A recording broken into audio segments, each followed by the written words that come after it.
Studio Balado. Bonjour, c'est Rokia Bamba pour Sororité, Conversation with My Sister, le podcast au service de la parole sororale du studio Balado.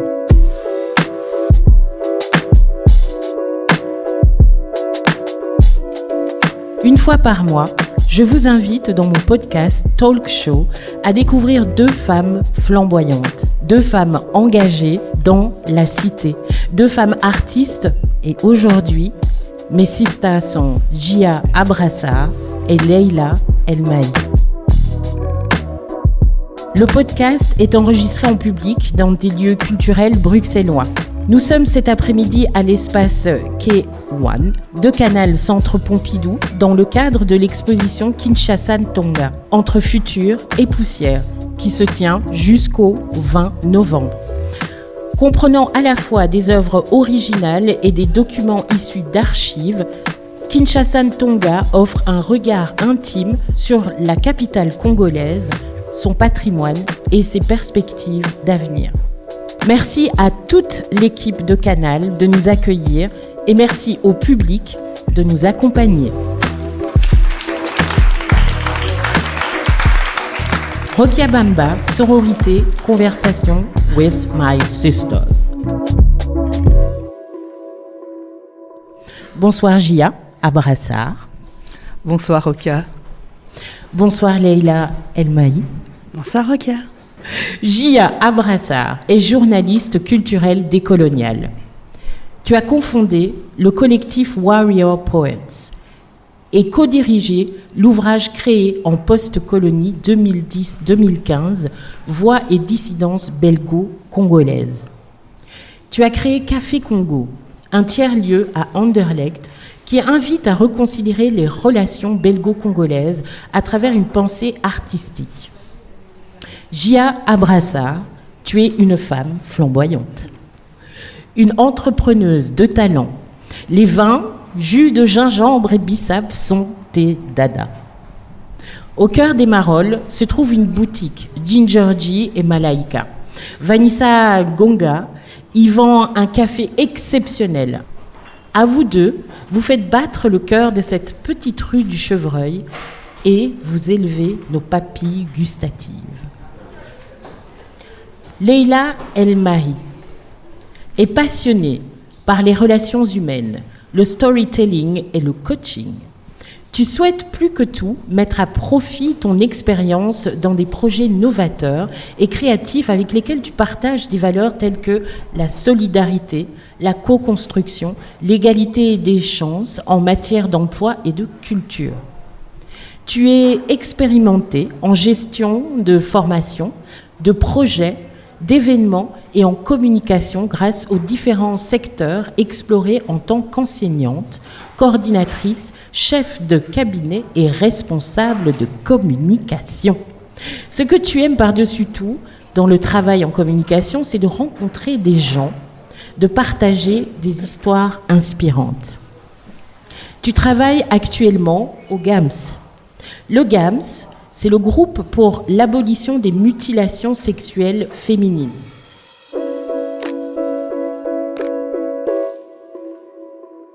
Citation. La femme sur son dos est aussi forte qu'un chêne debout. Comment vos parents vous racontaient leur enfance dans leur pays d'origine? Qu'avez-vous appris d'eux? Comment vous êtes-vous senti quand vous avez touché le sol familial? Comment avez-vous appliqué leurs enseignements dans votre vie et aujourd'hui? Pourquoi luttez-vous? Ça fait beaucoup de questions. On va commencer par la première. Comment vos parents vous racontaient leur enfance dans leur pays d'origine? Ils la racontent pas beaucoup, l'enfance, parce que pour moi, mes parents, j'ai l'impression qu'ils sont devenus adultes très très vite. Et l'enfance, l'insouciance, c'est quelque chose qu'ils nous ont pas beaucoup partagé, sûrement parce qu'il y a beaucoup de secrets. Moi, je sais que, par exemple, du côté de mon père, j'ai un papa qui est né dans un pays qui n'est pas le sien, qui est né en Algérie. Et il y a énormément de secrets par rapport à cette histoire entre ces deux pays. Et lui, tout ce qu'il dit, c'est que j'avais 4 ans quand je suis partie, je sais pas trop. Et toutes les anecdotes qui sont liées à l'enfance, c'est pour nous faire prendre conscience qu'on a eu une enfance bien plus belle, bien plus dorée que la leur. Donc du coup, c'est souvent très tragique. Genre, c'est des souvenirs liés à une vie dure, à une vie sans chaussures, par exemple. Enfin, moi, on se disputait à table avec mon frère, c'est ça qui me vient en tout cas. Il nous a dit, vous vous disputez genre pour une cuisse de poulet alors que moi, j'avais pas de chaussures. Donc c'est souvent lié à des choses difficiles, une enfance qui n'a pas existé, aussi des parents mariés très jeunes. Donc ouais, très peu de souvenirs d'enfance. Autre souvenir d'enfance de mon père, un jour il m'a expliqué qu'il y avait énormément de cimetières dans son village et qu'un jour il s'est retrouvé à engueuler des gamins parce qu'ils étaient en train de jouer au foot avec un crâne. C'est pas très fun l'enfance. Donc du coup ils racontent pas beaucoup. Et quand ils racontent, c'est très marquant et souvent très surréaliste par rapport à mon enfance qui est tout autre. Voilà. Gia ? Mais c'est super. C'est super long, mais ça me rassure, puisqu'en effet, c'est un peu la même chose. Il y a beaucoup de pudeur. Les choses, je pense qu'elles ont été aussi parfois difficiles. Ma maman est arrivée à l'âge de 14 ans du Kasaï, à l'indépendance. Donc c'est une métisse. Elle était l'avant-dernière d'une famille, d'une fratrie de 9 enfants.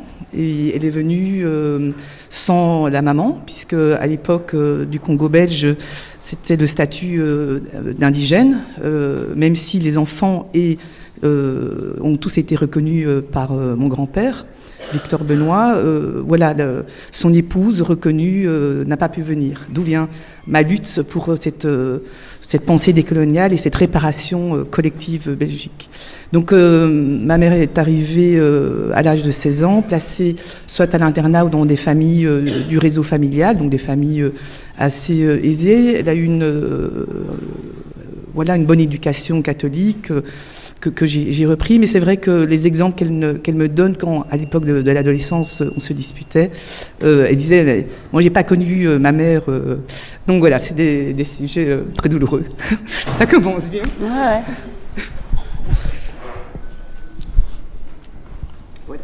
Ouais. Donc j'avais dit à Rokia qu'il fallait me faire rire. Je suis journaliste, donc je déteste répondre aux questions. Et je savais qu'elle allait commencer, comme Joël Saint-Bi l'a fait avec son interview, avec des choses puissantes, mais qui nous donnent cette flamboyance. Merci Rokia. De rien. Je peux encore partir, hein, il reste 50 minutes. Voilà. Alors on va passer Non, c'est bien. Comment vous êtes-vous senti quand vous avez touché le sol familial? C'était quand? Moi, ça a toujours été en vacances l'été, après 3 jours de voiture, soit accompagné par des voisins aussi de la diaspora marocaine, soit par mon oncle qui venait d'Allemagne, qu'on rencontrait au Luxembourg. Quelle voiture? Raconte-nous la marque. Alors, c'était la voiture des Tuches, la Renault Nevada. D'ailleurs, on a pleuré quand mon père l'a vendue parce qu'on a été, je crois, une 15aine de fois au Maroc avec. Elle était beaucoup trop remplie, les pneus étaient toujours à ras du sol, comme dans la chanson de Tonton du Bled. Tonton du Bled. On était très serrés dedans. Donc pour moi, en fait, le départ, c'était déjà un voyage. En fait. Pour moi, c'est hyper... j'ai la nostalgie de ces voyages, alors que pour mes parents, c'était une torture parce que ma mère avait peur qu'on se fasse... volée parce qu'évidemment pas de carte Visa, avec tout le cash dans le sac de ma mère, elle avait notre vie dans ses mains, et mon père qui avait peur de s'endormir et de nous tuer tous sur la route.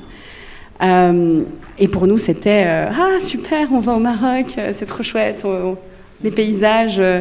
Donc pour moi, enfant, Ça a toujours été quelque chose de... C'était un périple, quoi. On partait... et puis, j'ai changé de rôle aussi dans le voyage. Après, j'étais le copilote qui mettait un gant d'eau froide sur la nuque de mon père et puis qui montrait le chemin. Pas de GPS, la carte. On avait la carte avec la route du soleil. Donc, ouais, ça c'est devenu... Plus l'âge passait, plus des responsabilités et la prise de conscience de la réalité, en fait, dans laquelle on était, qui n'était pas forcément si fun, est arrivée. Et quand on touche le sol, il y a un sentiment qui est assez... contradictoire, c'est que moi, mon père, il nous prévient, du genre, mangez pas chez n'importe qui, faites pas confiance à n'importe qui, parlez un maximum votre langue maternelle, donnez pas trop d'infos sur votre vie. Donc du coup, il y a un rapport de wow, j'arrive où? Je suis censée être dans, le pays d'origine de mes parents et me sentir chez moi. Et puis il y a aussi tout ce côté hyper tendre où on revoit les frères et sœurs des parents, les cousins, les cousines, et en fait on découvre un monde qui n'est pas du tout le nôtre aussi. Et ça c'est aussi le choc en fait des cultures, de se retrouver face à des gens qui ont le même sang, le même nom, et en fait on vit pas du tout la même chose, on n'a pas du tout le même quotidien. Et aussi, au fur et à mesure qu'on grandit, on se rend compte que, justement, on n'a pas du tout la même vision du monde, les mêmes opportunités, le même quotidien, et c'est très binaire en fait. Il y a un côté où on est super content, et puis il y a un autre côté où on se dit, en fait, c'est triste de se sentir si éloigné de personnes qui nous ressemblent. Donc ouais, c'est très binaire comme sentiment.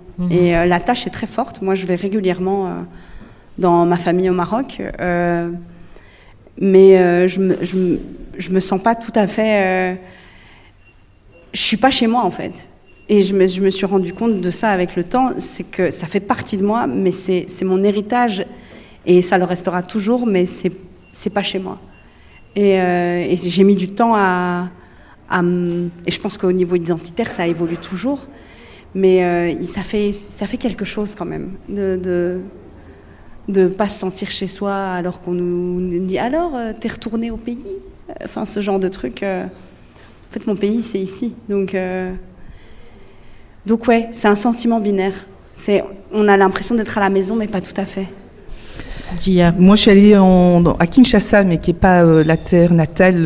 Donc, je suis allée à Kinshasa la première fois en 2008. Donc, j'étais déjà grande. J'étais adulte. J'étais étudiante en dernière année en journalisme et donc je travaillais sur la question de l'invisibilité des cultures africaines dans les médias. Et puis, justement, il y avait une petite annonce. Ils cherchaient 3 étudiantes pour couvrir en stage la problématique de l'érosion. Donc, j'ai sauté dessus. Et voilà, il y a des joutes verbales à Kinshasa, il y a une vivacité, il y a quelque chose qui est très chouette. Donc c'est pas le Kasaï, mais j'ai rencontré Clarisse Mouvuba qui nous accompagnait, donc qui est une réalisatrice congolaise géniale, qui a commencé un court-métrage qui s'appelle Les fils de la vie de la mort, et puis on est devenues copines. Elle est aussi originaire du Kasaï, elle n'a jamais été. Il y a plein de problèmes pour l'instant au niveau politique, donc c'est compliqué d'aller jusqu'au Kasaï par les routes. Mais on s'est dit qu'un jour on devrait y retourner avec un traducteur ou une traductrice, et elle filmerait et on ferait un regard croisé sur nos racines. Et Kinshasa, c'est une pulsation, c'est une vie, c'est vraiment très très, c'est puissant quoi. Tu mixeras peut-être un jour, Rokia, à Kinshasa. Il y a quelque chose c'est fort et c'est le chaos en même temps, et donc c'est un peu la vie au bout du fil.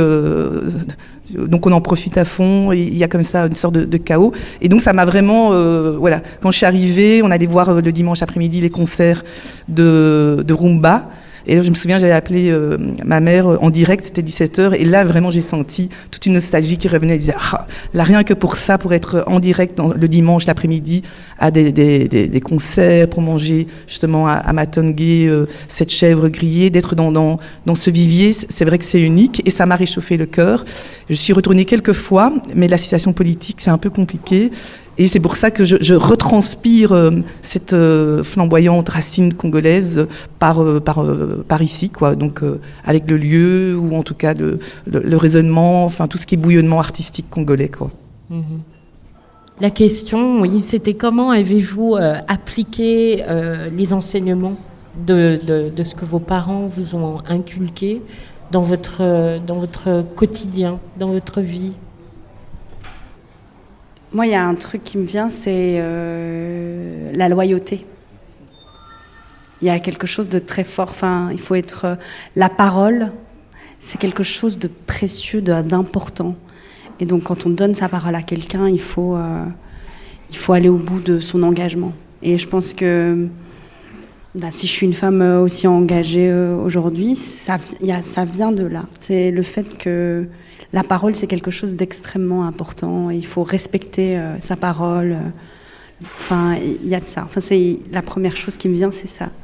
Après, il y a toute une série de choses, mais c'est vraiment la clé. Je pense que c'est la base de leur éducation. Il faut tenir ta parole, il faut tenir tes engagements, il faut aller au bout des choses. Ça, c'est très important. Ça, et travailler. Beaucoup travailler. Il faut beaucoup travailler. Et il y a un truc avec lequel je suis pas d'accord, c'est qu'on m'a enseigné et que moi je suis complètement à l'opposé. C'est pas la question que tu poses, mais pour moi c'est important de le dire. C'est la discrétion. Enfin voilà, il faut être discret. Faut pas qu'on fasse trop de bruit. Enfin, il y a un truc, et ça, c'est une des valeurs qui est très importante, qui est liée à la pudeur. Qui cause, je pense, beaucoup de souffrance dans cette deuxième génération, parce que nous, on a besoin justement d'exulter et d'exprimer des choses que eux-mêmes n'ont pas fait, parce qu'il y a énormément justement de blessures que eux ne voudront pas et n'ont pas envie de partager, que nous, on a besoin de guérir en fait. Et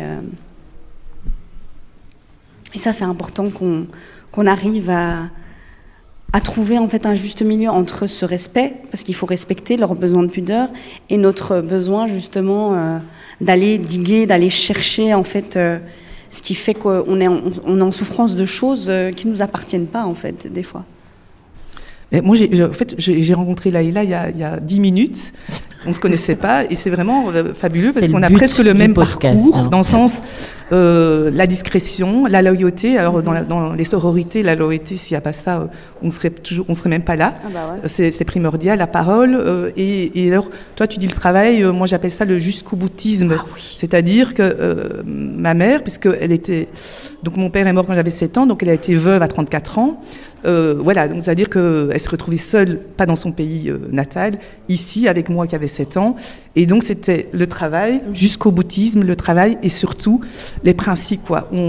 Alors, cette pudeur, cette discrétion dont tu parles, moi, j'appelle ça que c'était peut-être l'époque de l'assimilationnisme. Donc, voilà, les immigrés viennent, on reste discret, en sachant que elle est le fruit, le pont entre la Belgique et le Congo. Donc, je veux dire, elle est le témoin de cette histoire coloniale, passée, partagée entre la Belgique et le Congo. Mais il y a quand même cette volonté d'être toujours discrète, pudique, on raconte surtout pas, on fait pas trop de bruit. Alors, pas de chance, elle a qu'une seule fille et ça prend quand même, voilà, je pense que ça vient que la génération de ma grand-mère, de ma mère, elles se sont tues. Et en fait, la liberté et la parole, ça s'arrache. Elles se sont tues et on voit qu'il n'y a pas eu vraiment de réparation mémorielle ou autre par rapport au passé colonial. Et je crois que moi, je suis la petite fille de ma grand-mère, donc je porte le nom de ma grand-mère Joséphine, et en plus je porte cette colère, je pense.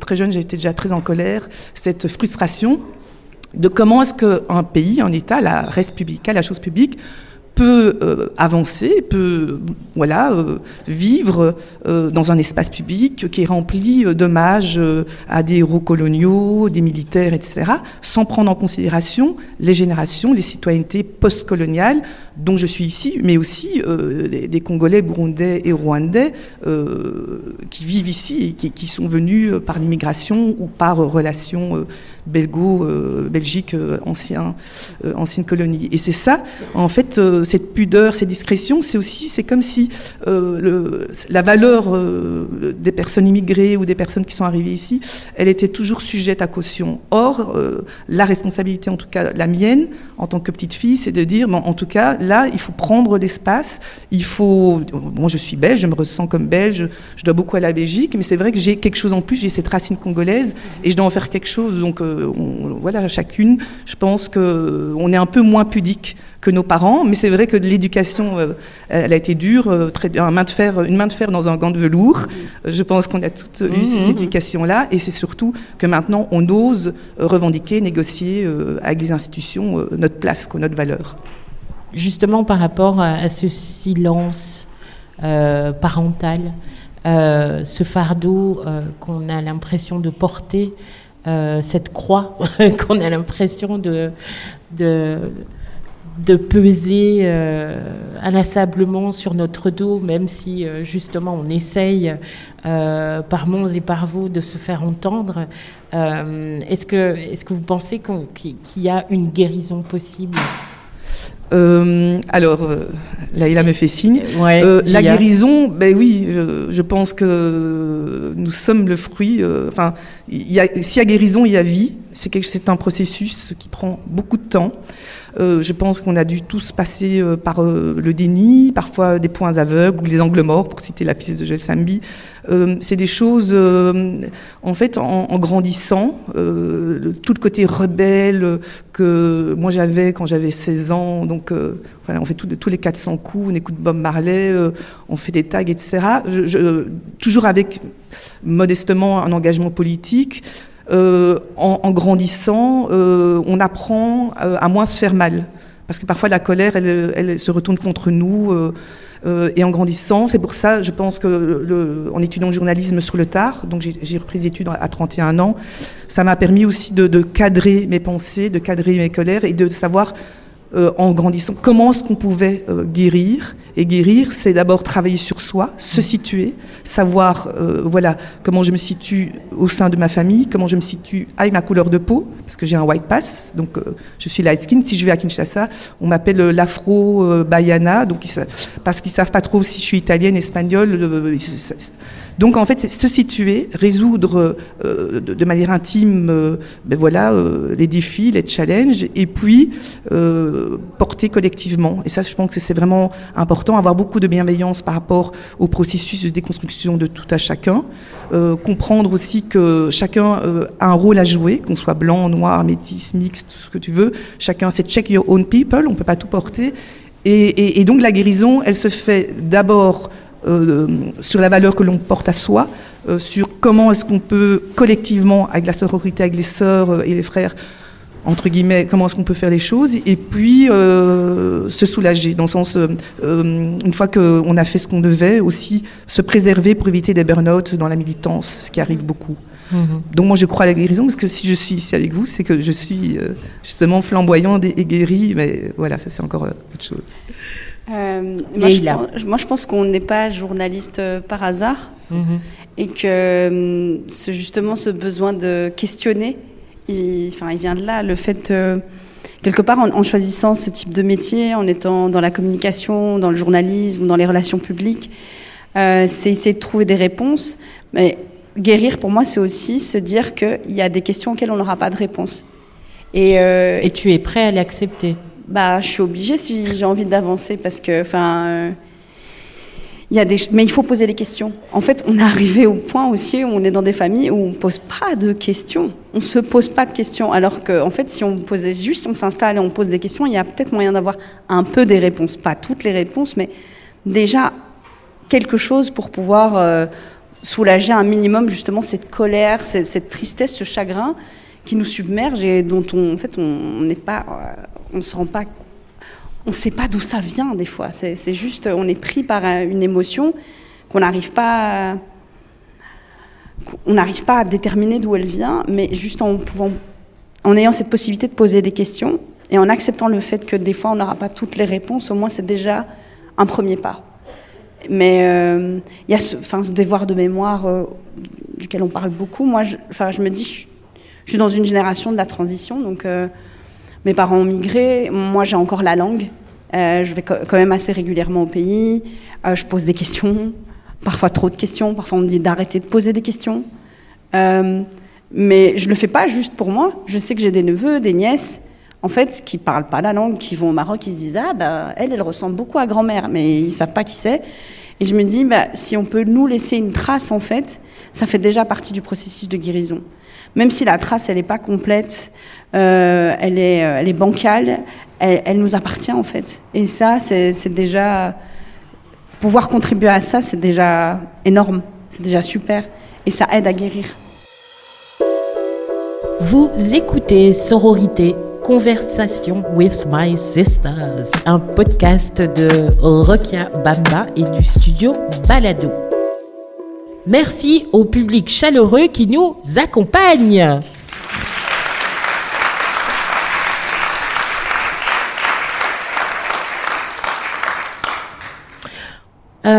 Citation. Je vais citer l'introduction, je tiens à le préciser, du livre Cartographie des marges, intersectionnalité politique de l'identité et violence contre les femmes de couleur de Kimberlé Crenshaw.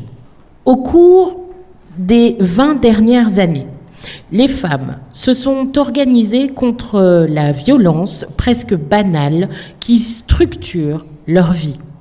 Fortes d'une expérience partagée, elles ont découvert que les exigences politiques portées par des millions de voix ont une portée bien supérieure aux plaintes isolées. Cette politisation a transformé le regard porté sur la violence qui s'exerce à l'encontre des femmes. Ainsi, admettons aujourd'hui que les sévices et le viol, autrefois considérés comme des affaires privées à régler en famille, et des comportements aberrants, déviance sexuelle, participent à un vaste système de domination qui touche les femmes en tant que classe. Cette reconnaissance progressive du caractère social et systémique caractérise également la politique de l'identité défendue, entre autres par les gens de couleur ou les gays et les lesbiennes. Tous ces groupes ont puisé leur force, leur sens de la communauté et leur développement intellectuel dans une politique fondée sur la notion d'identité. L'adoption d'une politique d'identité se trouve toutefois en contradiction avec les conceptions prépondérantes de la justice sociale. Le problème avec la politique de l'identité n'est pas qu'elle échoue à transcender la différence, mais plutôt l'inverse. La plupart du temps, elle amalgame ou ignore les différences internes à tel ou tel groupe. S'agissant de la violence contre les femmes, une telle élision s'avère pour le moins problématique, car les formes de cette violence sont fréquemment déterminées par d'autres dimensions de l'identité des femmes. La race et la classe, par exemple. Autre exemple de la politique de l'identité qui contrarie les tentatives de politiser la violence contre les femmes, le silence. Les recoupements évidents du racisme et du sexisme dans la vie réelle, leurs points d'intersection, trouvent rarement un prolongement dans les pratiques féministes et antiracistes. De ce fait, lorsque ces pratiques présentent l'identité femme ou personne de couleur sous forme de propositions alternatives, ou bien, elles relèguent l'identité des femmes de couleur en un lieu difficilement accessible au langage. Je termine. Les discours féministes et antiracistes contemporains n'ont pas su repérer les points d'intersection du racisme et du patriarcat. Les expériences des femmes de couleur sont souvent le produit de croisements du racisme et du sexisme, et qu'en règle générale, elles ne sont pas plus prises en compte par les discours féministes que par les discours antiracistes. Réaction par rapport aux identités revendiquées, aux réactions, donc réaction face à l'intersectionnalité et du simultané entre le sexisme et le racisme. Gia. Bon, je fais à ma guise. Hein. Donc, tu parlais de le silence. Donc, Audre Lorde, quand même, pour la citer. Le silence ne nous protégera jamais. Donc, silence will never protect you. Premièrement. Donc ça, c'est ça qu'on a appris, si tu veux, dans cette construction, dans la théorie antiraciste, etc. Après, il y a l'antiracisme moral et l'antiracisme politique. Ici, ce qui nous intéresse, c'est l'antiracisme politique. Donc, c'est-à-dire concrètement, quelles vont être les marges qui vont bouger, etc. L'identité, alors sexisme, racisme, oui, mais vraiment, moi j'insiste, et Angela Davis dans son ouvrage, c'est race, class, gender. Et de plus en plus, aujourd'hui, avec la situation, la vulnérabilité, la précarisation, etc., on ne peut pas parler de racisme et de sexisme sans le classisme. En fait, tout le prisme doit partir, je pense, de ces trois-là, en sachant que la question raciale ne supplante pas les deux autres, même si dans le mouvement décolonial, dans quelques poches de résistance, de réflexion théorique, on pourrait penser, évidemment, et elle est tout à fait légitime et justifiée, que la question noire, le problème noir, pour citer des auteurs, des philosophes, est primordial. Et je pense que ça pourrait, à long terme, être dangereux, pas par rapport aux autres, voilà, aux blancs, aux métis, etc. Mais parce que, alors du coup, on exclut. En Haïti, le président Papadoc, pour le citer, il avait, à un certain moment, quand il avait pris le pouvoir, il avait mis en place le noirisme. C'est-à-dire qu'il voulait mettre à l'honneur les élites et la population noire. Et puis, on a vu ce que ça a donné avec les tontons macoutes. C'est-à-dire que moi, je préfère travailler sur des questions, la question raciale ou la question noire, ou la question de la réparation par rapport au passé colonial, en incluant, puisque finalement, les thérapies doivent être collectives, etc. L'identité. Mais il faut savoir se situer, c'est-à-dire que moi, Gia, je dois être capable de me situer, de savoir quand est-ce que c'est juste d'intervenir, quand c'est pas juste. J'ai aucun problème avec les ateliers en non-mixité choisis. Je trouve ça tout à fait correct. Et moi, je suis dans plusieurs catégories, puisque je suis et dans la catégorie femme, je suis... Bon, donc la mutuelle m'a dit je suis invalide à 66%, puisqu'il y a 4 ans, j'ai subi une greffe cardiaque. Mais voilà, vous me voyez en pleine forme ici. Mais je veux dire, légalement, je suis dans la catégorie des personnes réduites. Je suis dans la catégorie donc femme, queer, pas d'enfants, enfin je ne sais pas là, enfin un peu tous les trucs. Mais voilà, donc les catégories sont importantes, comme les quotas de discrimination sont importants pour pouvoir donner une trame, pour pouvoir décloisonner et mettre en place cette réparation dont on parle tant des quotas, enfin race, classe, genre. Mais ça ne suffit pas parce qu'en fait les frontières sont beaucoup plus poreuses et en fait on est des êtres je préfère multidimensionnel plutôt qu'intersectionnel, parce qu'intersectionnel, ça manque de poésie. Mais je veux dire multidimensionnel, on est tous d'une grande complexité, et alors voilà. Donc et on vit tous entre ciel et terre. C'est pour donner la parole à Leïla. Tiens, je te jette la patate. Leïla. Alors, race, classe, genre. Déjà, on vit à Bruxelles avec 186 nationalités, donc je pense que dans une ville comme la nôtre, ce serait même bizarre de pas être conscient de la richesse en fait du multiculturalisme. C'est un mot qui est aussi biaisé, mais bon. Moi, je me suis rendu compte aussi que la classe sociale avait un impact très très fort dans le trio. Qu'on voit pas le genre et le troisième et la race de la même manière en fonction de la classe, et que c'est intéressant aussi, surtout quand on est dans des dimensions d'accès à la culture, d'accès à l'éducation, de prendre en compte le fait de la classe sociale, toujours en trio, mais de son impact particulier. Je le vois. Enfin, moi, je reviens d'un festival au Maroc. Et j'ai vu à quel point la classe sociale, elle avait un impact sur justement sur cet événement-là, parce qu'il n'était pas du tout pareil dans un pays européen, par exemple. Et donc, du coup, la classe sociale, oui, elle a un impact sur sur le milieu culturel. Et donc, c'est important de prendre les choses en trio, et parfois, c'est aussi important de les distinguer pour voir quels effets chaque caractéristique a quand on parle d'une thématique ou d'une problématique. Et du genre, c'est fou ce qui se passe aujourd'hui, c'est super intéressant, justement, tous les débats sur le fait d'être non-binaire, de sortir, en fait, du genre, et c'est aussi lié justement, je pense aux différents types de combats, les combats féministes et tout. Et donc c'est aussi être conscient aussi de cette richesse, et que chaque richesse en fait soit mise en avant en fonction aussi de où on parle, de qui on parle, de quoi on parle. Et ça dépend des luttes qu'on a. Mais il y a des moments où c'est bien d'en faire un melting pot, et puis il y a des moments où c'est bien de se concentrer aussi sur les luttes, sur chaque lutte. Et justement, j'allais en venir aux luttes. Quelles sont vos luttes, Gia? Elle a déjà parlé. En fait, à chaque catégorie d'âge, là maintenant je suis à un âge où le radical self-love, je suis toujours inspirée par Angela Davis, hein, j'ai plein d'icônes comme ça, mais souvent c'est les mêmes, elles sont, je trouve, très inspirantes. Il y a le radical self-love, donc c'est-à-dire vraiment prendre radicalement soin de soi, prendre le temps, c'est pas toujours possible, mais en tout cas s'entourer de personnes qui peuvent, voilà, on peut s'entraider et se faire du bien.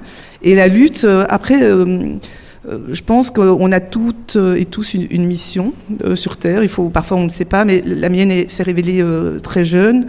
Et en tout cas, moi, en tout cas, en militance, je la définis pas comme mon travail professionnel. Surtout que je suis maintenant retraitée militante. J'ai décidé depuis quelques mois, donc c'est raté. Mais c'est de travailler sur cette réparation mémorielle du passé colonial. Je pense que j'ai repris des études en journalisme en 2004 pour travailler spécifiquement sur la question de l'invisibilité des cultures, évidemment congolaise, mais j'avais un peu élargi. J'ai créé un blog, d'abord Afromédia, qui est devenu Café Congo, donc depuis 2004. Et là, j'avais le Centre d'art Café Congo à Studio Citygate, qui était le premier espace matériel, non subsidié. C'était aussi cette volonté d'être complètement libre, de ne pas être gangréné parfois par la paperasserie administrative, et de soutenir les artistes. C'était un tiers-lieu de réflexion, de rencontres, de poésie, de slam. On a tout fait. Je pense, Rekia était une des résidentes et en fait a vraiment aussi beaucoup porté Café Congo. C'était vraiment cet endroit, un espace radical. Mais quand on dit radical, l'étymologie, ça veut dire racine. Hein. C'est-à-dire c'est se replanter, c'est se prendre soin de soi.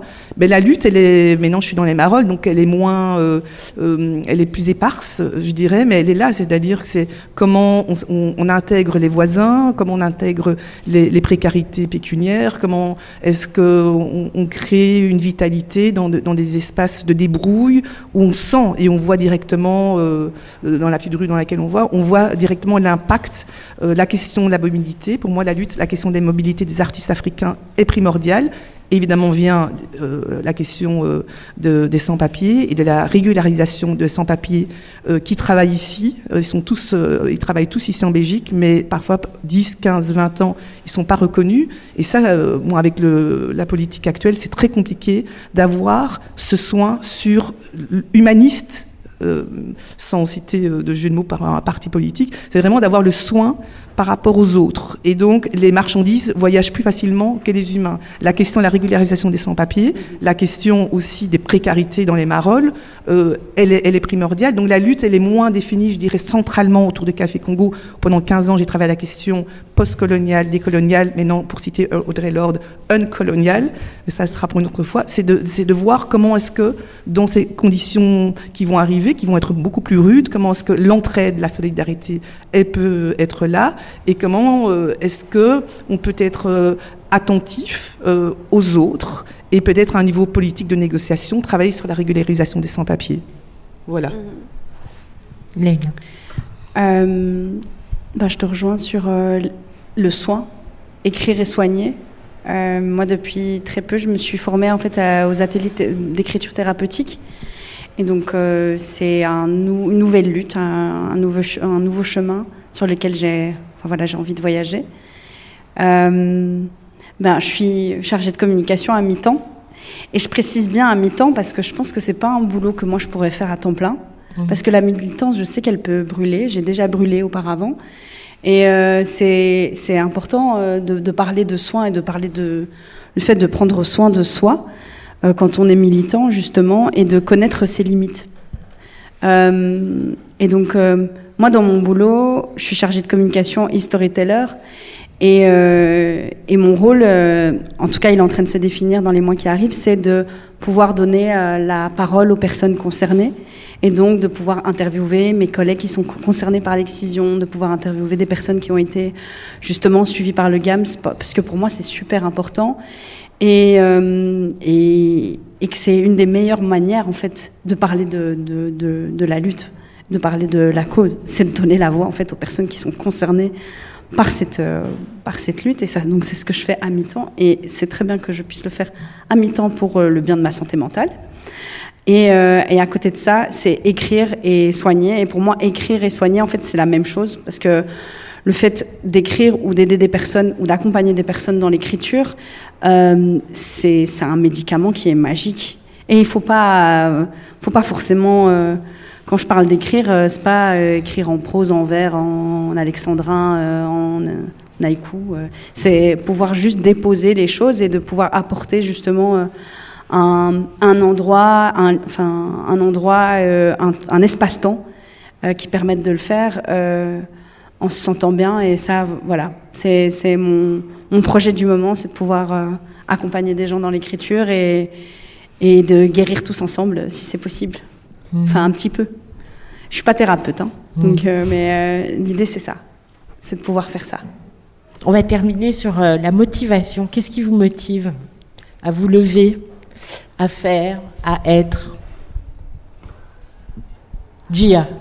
Moi, de toute façon, donc je produis le gingembre, qui est donc un condiment qui est très énergétique, très fort. Donc, il s'appelle ginger.g et je m'appelle Gia. Donc, je pense que le matin, je me réveille parce que déjà, je dis, alors, je vais prendre un bon café, je vais faire ça, je vais faire ça. Enfin, c'est-à-dire que j'ai même trop d'énergie. Enfin, maintenant, ça va, ça se tasse avec les années. Ouais. Mais j'aime bien. En fait, j'aime faire plein de choses. J'aurais dû avoir encore plus de vie parce que chaque jour, j'ai envie d'apprendre de nouvelles langues, etc. Ce qui me motive, c'est d'aimer ce que je fais. Moi, j'adore descendre à pied dans les Marolles, ouvrir le magasin, rencontrer des gens.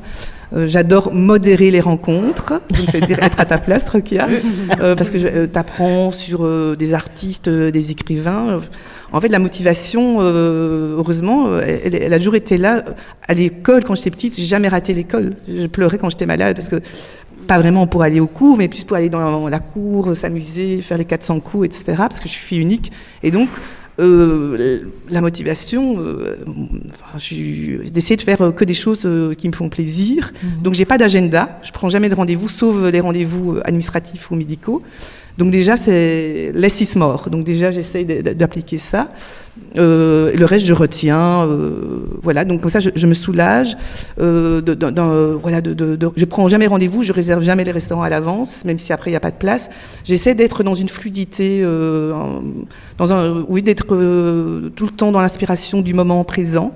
Donc j'appelle ça la verticalité du temps présent. C'est d'être parfois je rate des expos, je rate des rendez-vous, mais c'est pas grave parce que en fait c'est cette imparfaite perfection. Parce que la perfection n'existe pas dans la vie. Donc, j'aime bien, c'est pas le chaos, j'aime bien ce truc qui n'est jamais parfait, mais qui est parfait. Donc, qui est imparfait, parfait. Ou la parfaite imperfection. Enfin, bon, on se comprend. Donc, voilà, la motivation, c'est ça, c'est d'écouter la vie. Donc, je sais très bien, et comme je pratique un peu le yoga le matin, je sais directement quand j'ai fait des excès, quand j'ai pas été juste, quand parfois, c'est d'être à l'écoute de ce que le mouvement dit. Le mouvement dit qu'après, on va peut-être boire un verre tous ensemble ici et partager. C'est d'être... Donc, les rendez-vous, je suis tout le temps en retard, puisque, voilà, on est de manière organique. Mais j'ai une nouvelle copine, hein, Laïla. Donc, voilà, c'est ça, c'est cette passion de rencontrer et de vivre la vie, quoi. J'adore la vie. Leïla. Je vais rejoindre ma nouvelle copine sur la... Je ne sais pas si on appelle ça la loi de l'intuition, mais écouter plus son intuition. Ça me motive. Me dire que j'écoute mes tripes. rencontrer des gens. Moi, j'adore rencontrer des gens, j'adore danser aussi, j'adore faire la fête. C'est ça qui me motive. Je me réveille le matin, je suis juste contente de me réveiller le matin. Déjà, c'est super. J'ai ouvert les yeux, c'est déjà un truc énorme. Je viendrai te voir pour le café et le gingembre parce que j'adore ça. Mais ouais, les petites choses, être bien entouré, s'entourer de gens. Ça fait un peu post-Instagram, mais les gens avec des bonnes énergies, c'est vrai, c'est important, ça nous impacte. Être reconnaissante d'être bien entourée, de s'écouter. On n'y arrive pas toujours, mais voilà, ça me motive. Des personnes avec des bonnes énergies, faire des nouvelles rencontres, apprendre tous les jours et suivre mon intuition. Un maximum. Good. Un petit mot de fin. Je suis un peu dans l'anecdote. Je suis en rémission déjà depuis pas mal de temps. Donc je prie tous les jours que justement j'aille bien. Toi qui Gia est un phénix puisque tu es là, heureusement, aujourd'hui parmi nous. Je voulais savoir quel est le fait d'avoir justement, comme toi et moi avons frôlé et touché à la mort, qu'est-ce que ça t'apporte à la vie? Je vais te faire pleurer. Hein. Non, je résiste. Qu'est-ce que ça m'apporte à ma vie? Ouais, à la vie d'aujourd'hui. D'avoir traversé ça. C'est-à-dire que on ne peut plus. C'est être aligné, corps, esprit, âme, à la seconde même. C'est-à-dire de faire ce qui est juste, le plus juste possible. C'est ce qu'on vient de dire, c'est-à-dire déjà se réveiller chaque matin. C'est magnifique, c'est prendre radicalement soin de soi. Tout ce qui est toxique, tout ce qui est... allez, hop. C'est de continuer à travailler avec ardeur et passion. Mais oui, c'est de se rappeler, comme les Romains, ils faisaient. Hein. Parfois, ils se mettaient... pour se rappeler la mort. C'est-à-dire que là, moi, tous les 3 mois, je dois faire un check-up. Donc, je suis rappelée. Et donc, c'est d'être dans cet instant présent, juste, avec une vision. Et c'est pour ça que je disais que je faisais la retraite en militance, parce qu'il faut parfois se poser, se renourrir. Et la petite boutique dans les Marolles, c'est pour ma retraite dans 20 ans, c'est de dire, bon, moi j'aimerais bien que mes os soient bien chauds au soleil, donc il faut travailler ça, c'est-à-dire d'être dans le présent, mais toujours avec une amplitude collective, toujours être avec des gens que l'on aime bien, en sachant que rien n'est jamais acquis, et que du coup les certitudes, ça n'existe pas. Et donc il faut être tout le temps dans un mouvement. J'ai dû apprendre beaucoup, mais en même temps, j'ai appris aussi beaucoup des infirmières qui m'ont soignée. C'est-à-dire que dans le terreau dans lequel tu es et que la vie te donne, les devoirs difficiles, c'est que pour les bons élèves, les bonnes élèves, Rokia. Comme ça, tu sais. Merci Gia Abrassar et Leila El Mahi d'avoir accepté mon invitation.